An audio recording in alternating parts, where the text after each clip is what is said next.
Chapter 3 linear equation in two variables exercise 3.2 में हम पढ़ेंगे कंडीशन फॉर कंसिस्टेंसी। देखो इसका क्या मतलब हुआ, हमारे पास दो लीनियर इक्वेशन दी होगी, एक ये दी होगी a1x plus b1y c1 equal to 0 और दूसरी लीनियर इक्वेशन दी होगी a2x plus b2y plus c2 equal to 0। ठीक है, हम इनको ना ग्राफ में बना के समझते जाएंगे। इसका मतलब क्या है अब देखते जाओ। पहला केस ले लो, ग्राफ से समझाता हूं। ठीक है, पहला केस ले लो कि ये दोनों लाइंस जो है इंटरसेक्ट कर रही है, मतलब एक लाइन ऐसे बन रही है और दूसरी लाइन ऐसे बन रही है। ठीक है, ये वाली लाइन की इक्वेशन इसकी मान लो और इस वाली की इक्वेशन लाइन इसकी मान लो। अब ये कितने पॉइंट पे कट कर रही है? सिर्फ एक पॉइंट पे कट कर रही है। कितने पॉइंट पे कट कर रही है? सिर्फ एक पॉइंट पे। तो इसको हम कहेंगे यूनिक सॉल्यूशन। यूनिक सॉल्यूशन मतलब सिर्फ एक पॉइंट पे कट कर रही है। यूनिक सॉल्यूशन का मतलब हुआ सिर्फ एक पॉइंट। ठीक है, और इस सिस्टम ऑफ ये जो लीनियर इक्वेशन है ना, इसको कहेंगे system of linear equation is consistent. क्या कहेंगे? कंसिस्टेंट। और इसमें ना एक चीज हमेशा याद रखना, a1 अपॉन a2 और b1 अपॉन b2 ये दोनों कभी भी बराबर नहीं होंगे। ठीक है, आप एग्जांपल लेके भी चेक कर सकते हो। a1 upon a2 is not equal to b1 upon b2। ठीक है, और आप इन लाइंस को इंटरसेक्टिंग लाइंस भी कह सकते हो। दूसरा केस ले लो। दूसरा ग्राफ हम ऐसा मान के चलते हैं कि एक लाइन ना ये है, इस लाइन का ग्राफ ऐसा बन रहा है और दूसरी लाइन ना वो भी इसके ऊपर ही बन रही है, मतलब ओवरलैप कर रही है। मेरी बात समझे, ये दोनों लाइन जो हैं वो एक दूसरे पे ओवरलैप कर रही हैं। तो इसमें कितने कॉमन सोल्यूशन होंगे? जैसे इसमें पहले वाले में एक कॉमन सोल्यूशन आया, अगर दोनों लाइंस आपस में ओवरलैप कर रही है तो उसमें ये भी सारे पॉइंट ही कॉमन होंगे, है ना। ये लाइंस तो रुकेंगी नहीं, तो इसमें कितने पॉइंट कॉमन हो जाएंगे? इनफाइनाइट। तो हम इसको बोलेंगे इनफाइनाइटली मैनी सॉल्यूशन, मतलब इनफाइनाइटली इसमें पॉइंट कॉमन होंगे। और इस सिस्टम ऑफ लीनियर, ये जो दो इक्वेशंस हैं इसको भी कंसिस्टेंट कहेंगे। सिस्टम ऑफ लीनियर इक्वेशन को कहेंगे इज कंसिस्टेंट।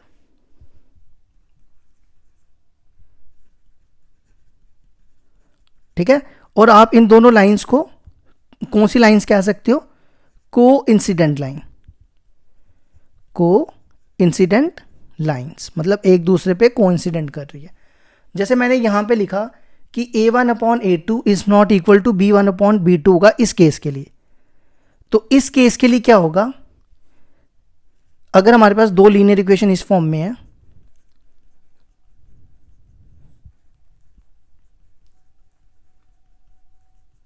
तो इसमें क्या होगा? a1 upon a2 equal to b1 upon b2 equal to c1 upon c2। मतलब अगर आप इसको इससे डिवाइड करो, इसको इससे डिवाइड करो और इसको डिवाइड करो तो ये तीनों बराबर हो जाएंगे। ठीक है, ये हो गए हमारे दो केस। अब तीसरा केस ले लो, जब ये दोनों लाइंस पैरेलल हो, एक ये वाली लाइन और एक ये लाइन, मतलब एक ये लाइन और ये दोनों लाइंस क्या हो? पैरेलल हो। ठीक है, तो उस केस में क्या होगा? इनके बीच में कोई भी कॉमन पॉइंट नहीं बनेगा। तो इनमें कोई भी नो कॉमन सॉल्यूशन या पॉइंट, कुछ भी कह सकते हो। तो इस केस में इन दोनों लाइंस को कहेंगे inconsistent. System of linear equation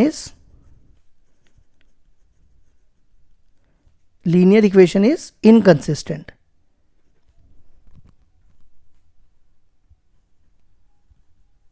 ठीक है, तो इसको आप ब्रैकेट में लिख सकते हो कि पैरेलल लाइंस। क्या लिख सकते हो? Parallel lines. ये वाली कौन सी लाइंस होगी? Intersecting lines. इंटरसेक्टिंग लाइंस, और ये वाली लाइन होगी कोइंसिडेंट लाइन, मतलब एक दूसरे पे ओवरलैप कर रही है, और ये होगी पैरेलल लाइंस। तो इस केस में ना क्या कंडीशन होगी, A1/A2 equal to B1/B2 is not equal to C1/C2, ये कंडीशन होगी। देखो अगर यूनिक सोल्यूशन है तो ये कंडीशन, अगर इनफाइनाइटली मैनी सोल्यूशन है तो ये कंडीशन, जिसको आप कोइंसिडेंट लाइन भी कह सकते हो, और अगर तीसरा क्या है, अगर पैरेलल लाइंस है तो ये कंडीशन। ठीक है, तो हम मोटे मोटे तौर पे ना पता क्या करते हैं, डेफिनेशन लिख लेते हैं। कंसिस्टेंट और इनकंसिस्टेंट की क्या डेफिनेशन होगी, कंसिस्टेंट की देखो, कंसिस्टेंट की क्या होगी कि इन दोनों, देखो इस केस में ना दो केसों में कंसिस्टेंट आया, एक इसमें और एक इसमें, मतलब दोनों में कोई ना कोई सोल्यूशन हमें मिल रहा है। तो हम कह सकते हैं ये दोनों लाइंस, इनको पेयर ऑफ लाइंस कह लेते हैं। अब pair of lines has a solution, मतलब कोई ना कोई सोल्यूशन तो मिलेगा, इज कॉल्ड कंसिस्टेंट। और दूसरा केस हम कह सकते हैं इनकंसिस्टेंट को। इनकंसिस्टेंट की क्या डेफिनेशन हो जाएगी, a pair of lines have no solution, मतलब इस केस में कोई भी सोल्यूशन नहीं मिलेगा, have no solution is called inconsistent.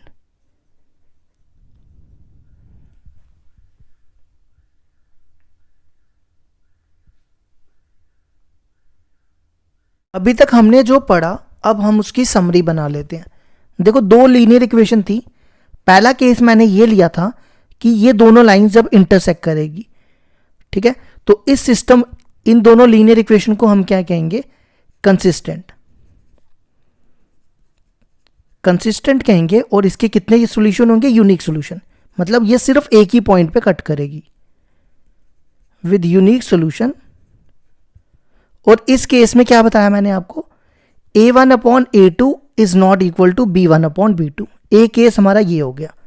दूसरा केस मैंने ये बताया कि ये दोनों लाइंस एक के ऊपर ओवरलैप करेगी, मतलब को इंसिडेंट करेगी।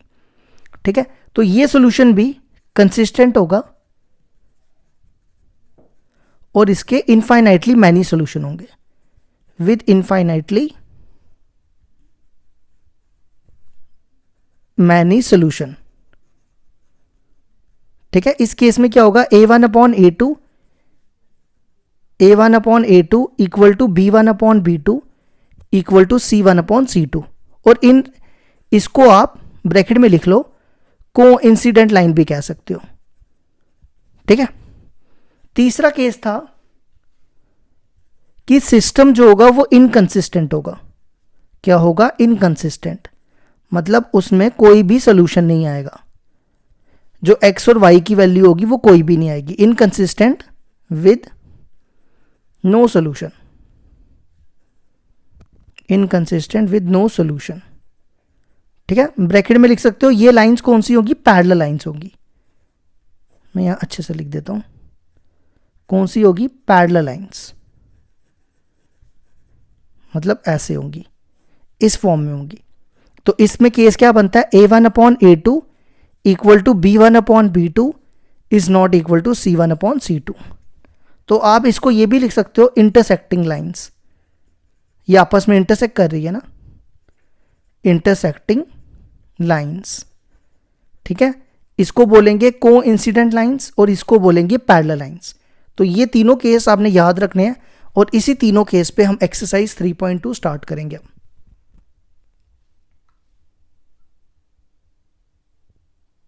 एक्सरसाइज 3.2 क्वेश्चन नंबर 1 है, form the pair of linear equation in the following problems and find their solution graphically. देखो हमें इनके सॉल्यूशन निकालने ग्राफिकली, मतलब ग्राफ बना के। तो देखो कैसे करेंगे। फर्स्ट पार्ट है, 10 students of class 10th took part in a mathematics quiz. If the number of girls is 4 more than the number of boys, find the number of boys and girls who took part in the quiz. देखो क्या कहता है, class 10 में 10 students हैं, ठीक है, और number of girls जो है वो 4 more than the number of boys है, तो हमें निकालना है नंबर ऑफ बॉयज और नंबर ऑफ गर्ल्स। तो देखो कैसे करेंगे, लेट कर लेते हैं x and y be the number of boys and girls respectively, ठीक है। अब अकॉर्डिंग टू क्वेश्चन कहता है कि एक क्लास में 10 स्टूडेंट्स हैं, तो उसमें x और y दोनों मिला के क्या होगा, मतलब x प्लस वाई 10 हो जाएगा, ऐसा ही होगा ना। ये बन गई फर्स्ट इक्वेशन, ठीक है। फिर कहता है number of girls, number of girls को हमने क्या लिया, नंबर ऑफ गर्ल्स को हमने y लिया, ये लिखा मैंने y is more than, is 4 is हो गया हमारा इक्वल टू 4, मोर देन होता है प्लस, मोर देन होता है plus the number of boys, boys को ले लो, बॉयज हमने लिया था x, ठीक है। अब अगला स्टेप क्या करो, इस इस 4 को इधर ले जाओ, y को इधर ले आओ, मतलब ये y इधर आएगा तो ये बनेगा x, या 4 को इधर लाओ पहले और y को इधर ले जाओ, तो ये बनेगा x minus y equal to -4। ये बन गई हमारी सेकेंड इक्वेशन। अब हम क्या करेंगे, इन दोनों को सॉल्व करके इसका ग्राफिकली सॉल्यूशन निकालेंगे। तो देखो कैसे करना है, सबसे पहले ना अपनी मर्जी से कोई भी पॉइंट ले लो, इसमें हम x को 0 डालते हैं, तो यहां लिख लेते हैं हम x plus y equal to 10। देखो जब हम x को 0 डालेंगे तो 0 प्लस वाई 10 हो जाएगा, y आ गया 10, यहां लिखो 10। इसी तरह अब y को 0 डालो, ये बनेगा x प्लस 0 इक्वल टू 10, तो x भी 10 आ जाएगा। तो हमने y को 0 पुट किया और x 10 आ गया। अब दूसरी इक्वेशन को लो, दूसरी इक्वेशन है x minus y equal to -4, ठीक है। इसमें क्या करो, पहले x को 0 पुट करो, x को 0 डालोगे ये 0 हो जाएगा, तो माइनस माइनस कैंसिल होके y 4 आ जाएगा। x को 0 डाला, y आ गया 4। अब y को 0 डालो, यहां पे डालो, ये बनेगा x माइनस 0 इक्वल टू -4, तो x आएगा -4, ये आ गया 0 और -4। अब हम इसका ग्राफ बनाएंगे। अब इसके बाद हम क्या करते हैं, इनका ना ग्राफ बनाएंगे, ठीक है, इन दोनों का। तो ग्राफ देखो क्या बनेगा, थोड़ा सा यहां कर लेते हैं। ये ना आप ग्राफ पेपर यूज करना, मैं फिलहाल रफली बताऊंगा आपको। ग्राफ पेपर यूज करोगे तो बड़ा अच्छा ग्राफ बनेगा, सब क्लियर होगा। इससे भी वैसे हो जाएगा। देखो सबसे पहला पॉइंट आपको दिख रहा होगा 0 10, नहीं पहले ना पॉइंट प्लॉट कर लो।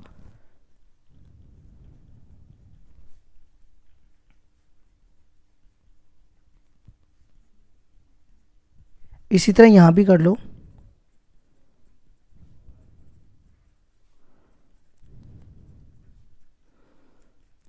यहां भी कर लो, -1 -2 -3 -4, फिर यहां भी कर लो। अब लिखो पहला पॉइंट है 0 10, मतलब x का 0 y का 10, x का 0 y का 10 यहां बनता है। दूसरा पॉइंट है 10 0, मतलब x 10 y 0, x 10 y 0 यहां होता है। आप इसको स्केल से ज्वाइन करना, ठीक है, मैं ऐसे ही ज्वाइन कर रहा हूं, सीधी लाइन जानी चाहिए बिल्कुल। इस लाइन की इक्वेशन लिख लो, x plus y equal to 10। अब दूसरा पॉइंट 0 4, x का 0 y का 4 यहां पर होगा। नेक्स्ट है -4 0, x का -4 y का 0 यहां पर होगा। अब आप इनको भी ज्वाइन करो, ये बन गया। अब हमें क्या करना है, ग्राफिकली ये पॉइंट निकालना है। ये पॉइंट हमें बताएगा कि नंबर ऑफ बॉयज और नंबर ऑफ गर्ल्स कितने हैं। देखो आप ग्राफिकली देखो, ये आपको अगर आप यहां से देखो, ये देखो ये पॉइंट है 3 और ये पॉइंट है 7, तो मतलब ये पॉइंट हो गया 3 7, है ना। अब हमने x को लिया था, ये x होता है, ये y होता है। x को हमने नंबर ऑफ बॉयज़ लिया था और y को नंबर ऑफ गर्ल्स। तो नंबर ऑफ बॉयज़ आ गए हमारे 3 और नंबर ऑफ गर्ल्स आ गई हमारी 7। तो हमने ये ग्राफिकली सॉल्व कर दिया। तो ये हो गया हमारा क्वेश्चन नंबर 1 का first part complete.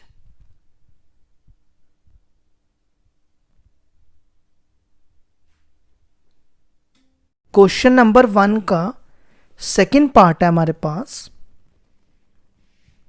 5 pencils and 7 pens together cost ₹50, whereas 7 pencil and 5 pen together cost ₹46। ये 46 लिखा हुआ है मैंने। Find the cost of 1 pencil and that of 1 pen। तो देखो क्या करेंगे, कहता है 5 पेंसिल और 7 पेन की कॉस्ट ₹50 है, 7 पेंसिल और 5 पेन की कॉस्ट 46 है। तो बताओ एक पेंसिल और एक पेन की कॉस्ट क्या होगी। तो लेट कर लेते हैं, let x and y be the cost of each pencil and pen.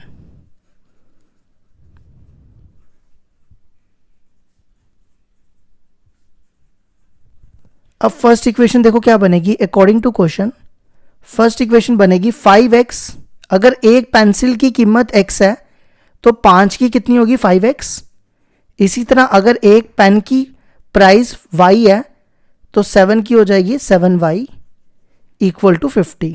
इसी तरह दूसरी इक्वेशन बनाओ 7x प्लस 5y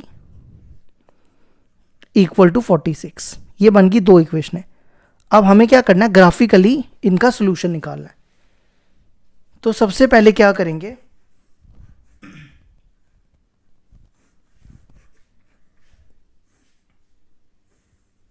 तो देखो पहले क्या करो, फर्स्ट इक्वेशन में x को 0 पुट करो, x को 0 डालेंगे, यहां 0 डालो, ये 0 हो गया। 7y इक्वल टू 50, y हो जाएगा 50/7।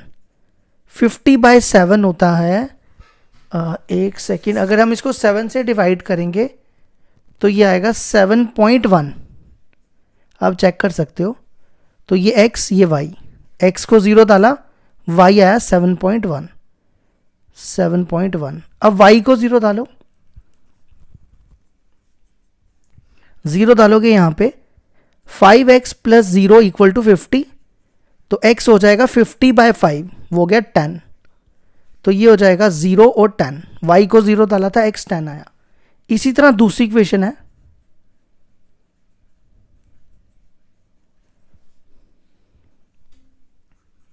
पहले x को 0 डालो, यहां 0 डालोगे ये 0 हो जाएगा, प्लस 5y इक्वल टू 46। तो y हो जाएगा 46/5। तो इसको डिवाइड करोगे 5 9 से 45, 9.2 आएगा। फिर y को 0 डालो, 7x, ये 0 हो जाएगा, 7x plus 0 equal to 46, x आएगा 46/7।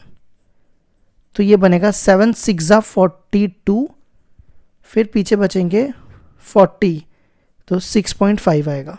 अब यहाँ लिख लो पॉइंट, 0 डालने पे 9.2 आया और फिर 0 डालने पे 6.5 आया।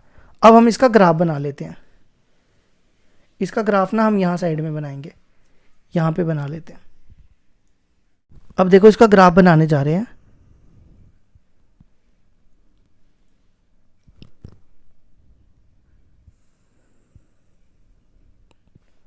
ये x मान लो, ये y मान लो, ठीक है। सबसे पहले पॉइंट लो 0 1 2 3। ग्राफ पेपर में करोगे तो अच्छा बनेगा ग्राफ। 8 9 10, फिर यहाँ पे 1 2 3 4 5 6 7 8 9 और 10।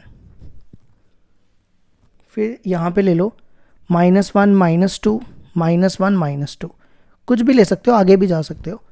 अब सबसे पहला पॉइंट देखो क्या है, 0 7.1, x का 0 y का 7.1, 0 to 7.1, 7.1 यहाँ मान लो, तो ये बन गया 0 और 7.1। दूसरा पॉइंट है tan 0, tan 0 यहाँ मान लो।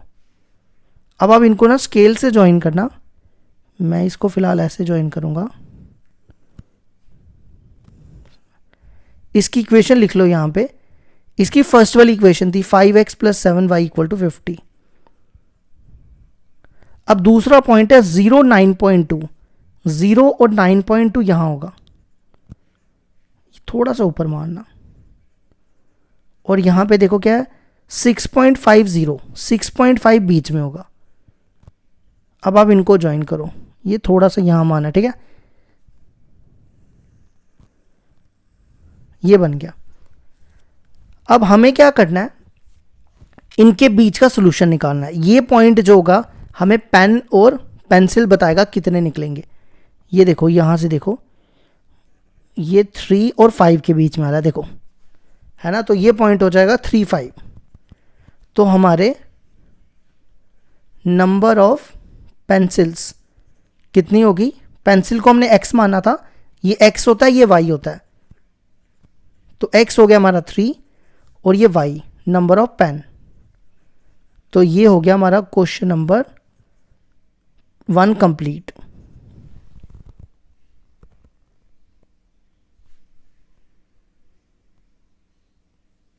क्वेश्चन नंबर 2 है हमारे पास। On comparing the ratios A1/A2, B1/B2 and C1/C2, find out whether the lines representing the following pairs of linear equation intersect at a point, are parallel or coincident। तो ये मैंने आपको सब पढ़ाया ना अभी। तो देखो कैसे करेंगे। फर्स्ट पार्ट में 2 इक्वेशनें दी हुई हैं। तो सबसे पहले A1 देखो क्या होगा, A1 होगा 5, B1 होगा -4 और C1 होगा 8। ठीक है। अब A2 पे आ जाओ, A2 होगा 7, B2 होगा 6 और C2 होगा -9। तो सबसे पहले निकालो A1/A2। A1 देखो कितना 5 और A2 कितना 7। अब निकालो B1/B2। B1 देखो कितना -4 और B2 6। ये काट कूट के -2/3 आएगा। अगर आप देखो ये दोनों बराबर नहीं आ रहे है ना, 5/7 और -2/3 इक्वल नहीं है, तो हमें C1/C2 निकालने की ज़रूरत बिल्कुल नहीं है। अगर ये चीज़ हो जाए तो हम लिखेंगे A1/A2 is not equal to C1/C2। तो इसका मतलब क्या हुआ, ये लाइंस क्या होंगी, इंटरसेक्ट करेंगी, मतलब इनका यूनिक सोल्यूशन होगा। मैंने लिखाया था ना। तो ये लाइंस कौन सी हो जाएगी, इंटरसेक्टिंग लाइंस। तो आपने कहना है इंटरसेक्ट एट अ पॉइंट, या थोड़ा सा ना ऐसे लिख लेना, पता है कैसे लिखना, यहां से ऐसे थोड़ा स्टार्ट कर लेना, पेयर्स ऑफ लीनियर इक्वेशन, थोड़ा प्रॉपरली लिख लो, pair of linear equations intersect at a point. ठीक है। तो ये हो गया हमारा फर्स्ट पार्ट। अब आ जाओ दूसरे पार्ट पे। दूसरा पार्ट दिया हुआ है 9x + 3y + 12 = 0, 18x + 6y + 24 = 0। तो देखो सबसे पहले A1 देखो कितना है, A1 9, B1 3, C1 12। फिर A2 पे आ जाओ, A2 18, B2 6। फिर आ जाओ C2 पे, C2 24।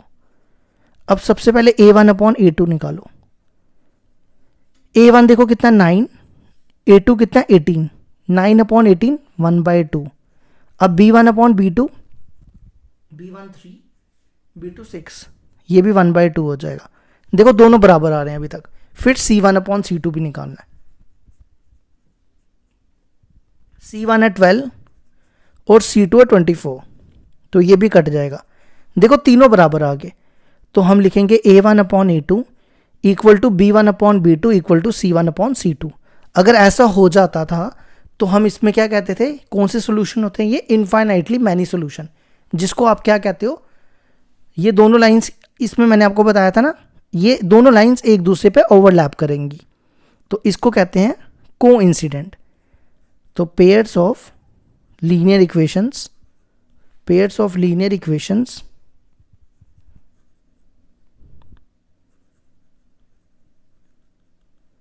are coincident. अब आ जाओ लास्ट पार्ट है क्वेश्चन नंबर 2 का। क्वेश्चन नंबर 2 में भी देखो ये दो लीनियर इक्वेशन दी है, इसमें भी हमें चेक करना है, ठीक है। तो सबसे पहले a1 कितना होगा, a1 6, b1 -3, c1 10, फिर a2 2, b2 -1 और c2 9। तो सबसे पहले a1 अपॉन a2 निकालो। a1 6, a2 2, 6 अपॉन 2 कितना होता है 3। फिर b1 अपॉन b2 निकालो। b1 देखो कितना -3 और b2 -1, -3 अपॉन -1 3। देखो दोनों बराबर आ गए। अब c1 अपॉन c2 निकालो। c1 देखो कितना 10 और c2 9। तो ये दोनों तो बराबर आ गए, लेकिन ये इसके बराबर नहीं है। तो इसके लिए क्या कौन सा सोल्यूशन होता है, no solution. a1 upon a2 equal to b1 upon b2 is not equal to c1 upon c2। तो इसका मतलब नो सोल्यूशन। तो लाइंस कौन सी हो जाती हैं, पैरेलल लाइंस। तो हम यहां लिखेंगे पेयर्स ऑफ, शॉर्ट में लिख देता हूं, लीनियर इक्वेशंस आर पैरेलल। तो ये हो गया हमारा क्वेश्चन नंबर 2 कंप्लीट।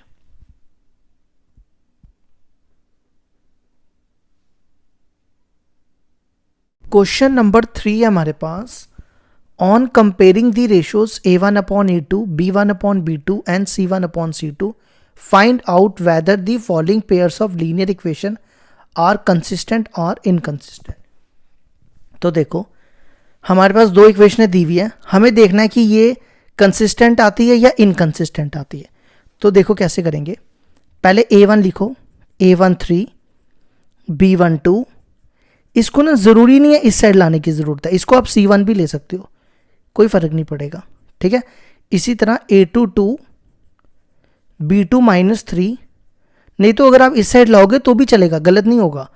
और 7 को इधर लाओगे तो भी चलेगा। और c2 7। अब a1 अपॉन a2 निकालो, 3 अपॉन 2, फिर b1 अपॉन b2 2 अपॉन 5, ठीक है। इसी तरह c1 अपॉन c2 अगर निकालना है, वैसे ज़रूरत तो नहीं मेरे को दिख रहा पड़ रही है। अगर आप देखो ये दोनों c1 अपॉन c2 भी निकाल सकते हो, लेकिन ज़रूरत नहीं है इसमें, 5 अपॉन 7 आएगा।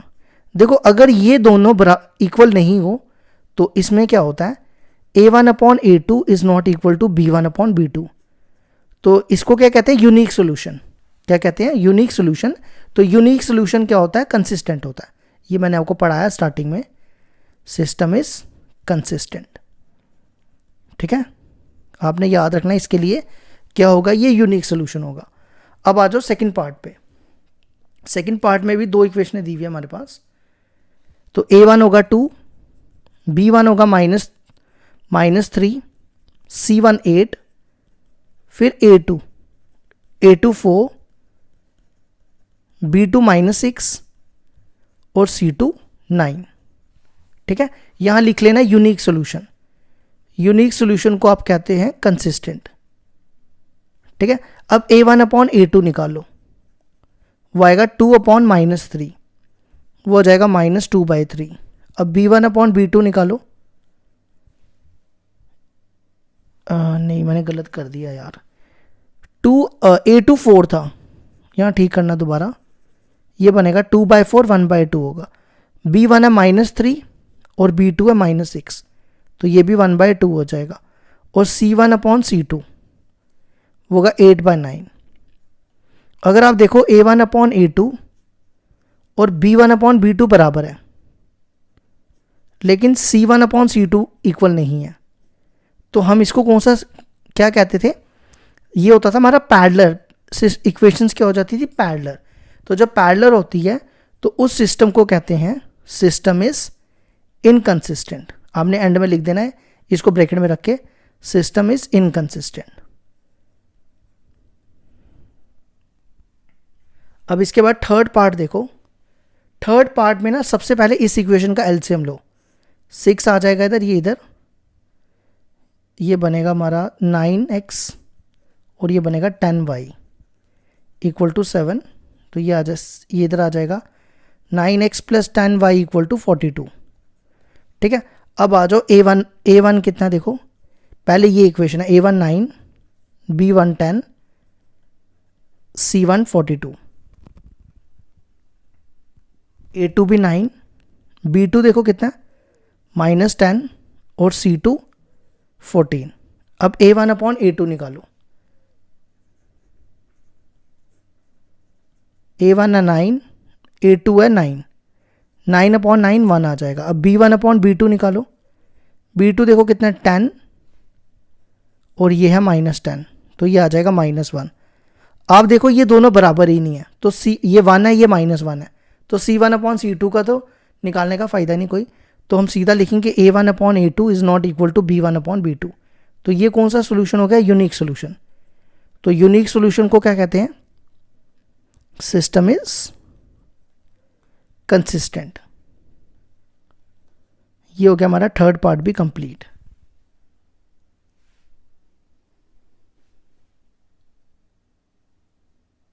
क्वेश्चन नंबर 3 का फोर्थ पार्ट है, दो इक्वेशनें दी हुई हैं। ठीक है, तो सबसे पहले a1 देखो कितना आएगा 5, b1 -3, c1 11, फिर a2 पे आ जाओ, a2 -10, b2 6 और c2 -22। अब सबसे पहले क्या करो, a1 अपॉन a2 निकालो, 5 अपॉन -10 आएगा -1/2, फिर b1 अपॉन b2 -3 अपॉन 6, ये भी -1/2, और c1 अपॉन c2 11 अपॉन -22, ये भी -1/2। अगर आप देखो तीनों बराबर आ गए है ना, a1 upon a2 equal to b1 upon b2 equal to c1 upon c2। तो इसमें क्या होता था, कोइंसिडेंट और इनफाइनाइटली मैनी सोल्यूशन होते थे, है ना, यही बताया था ना मैंने, इनफाइनाइटली मैनी सोल्यूशन। तो इस केस में क्या हो जाएगा, सिस्टम इज, लास्ट में आपको लिखना है, ये भी नहीं लिखने की ज़रूरत है, सीधा आपको लिख देना है सिस्टम इज कंसिस्टेंट। मैंने बताया था ना इसमें भी सिस्टम कंसिस्टेंट हो गया। अब आ जाओ लास्ट पार्ट है हमारा, ये दो लीनियर इक्वेशन दी हुई है। सबसे पहले ना इसका एलसीएम ले लेते हैं, इसका 3 एलसीएम लोगे, ये आएगा 4x plus 6y equal to 8, 4x plus 6y equal to 8 3 ज़ा 24। अब लिखो a1 4, फिर b1 6, c1 24, a2 2, b2 3 और c2 12। अब हम निकालते हैं a1 अपॉन a2, a1 है 4, a2 है 2, 4 अपॉन 2 हो जाएगा 2। अब b1 अपॉन b2 निकालते हैं, 6 अपॉन 3, ये भी आ गया 2, फिर c1 अपॉन c2, c1 है 24 अपॉन 12, ये भी 2 आ जाएगा। अब देखो ये बराबर है a1 upon a2 equal to b1 upon b2 equal to c1 upon c2, तीनों 2 आ गया। तो सिस्टम कौन सा हो गया, कंसिस्टेंट। ये खत्म हो गया हमारा क्वेश्चन नंबर 3 भी।